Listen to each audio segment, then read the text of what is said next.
بسم اللہ الرحمن الرحیم۔ السلام علیکم رحمۃ اللہ وبرکاتہ۔ آج 14-15 سفر قرآن کی یہ دو صورتیں پڑھنا مت بھولیں۔ پورا سال جس چیز پر ہاتھ لگائیں گے وہ آپ کی ہوگی انشاءاللہ۔ ناظرین، بزرگان دین کہتے ہیں کہ جو قرآن کی یہ دو صورتیں پڑھتا ہے، یعنی اگر آپ ایک سورت صبح پڑھتے ہیں اور ایک رات کو پڑھتے ہیں، تو وہ بندہ اگر مٹی کو بھی ہاتھ لگائے گا تو وہ مٹی بھی سونا بن جائے گی۔ بزرگان دین کہتے ہیں کہ اگر کسی کو کوئی مشکل پیش آ گئی ہو یا کسی مصیبت میں مبتلا ہو گیا ہو، نجات کی کوئی راہ دکھائی نہ دیتی ہو، تو اسے چاہیے کہ وہ قرآن کی یہ سورہ پڑھے۔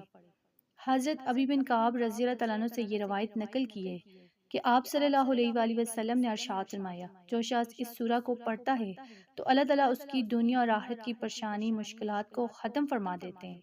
تو ماہ سفر میں جو بندہ قرآن کی یہ دو صورتیں پڑھے گا، پورا سال آنے والی پریشانیوں سے، فکروں سے، رزق کی تنگی سے اللہ اسے بے نیاز کر دے گا، وہ دولت سے مالا مال ہو جاتا ہے۔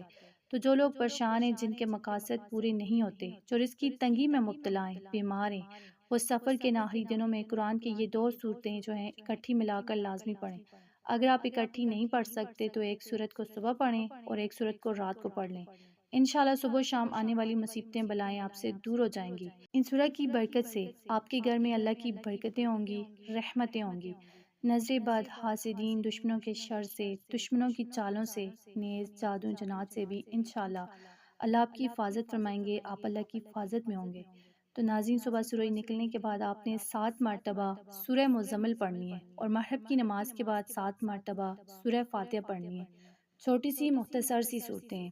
ان صورتوں کو پڑھنے کے شروع اور آخر میں اول ہر 7 مرتبہ درود پاک لازمی پڑھیں۔ جو بندہ ماہ سفر میں عمل کرے گا، یعنی اگر ان آخری دنوں میں اگر آپ روزانہ یہ عمل کرتے ہیں تو انشاءاللہ آپ کا پورا سال اللہ کے حفظ و ایمان میں گزرے گا۔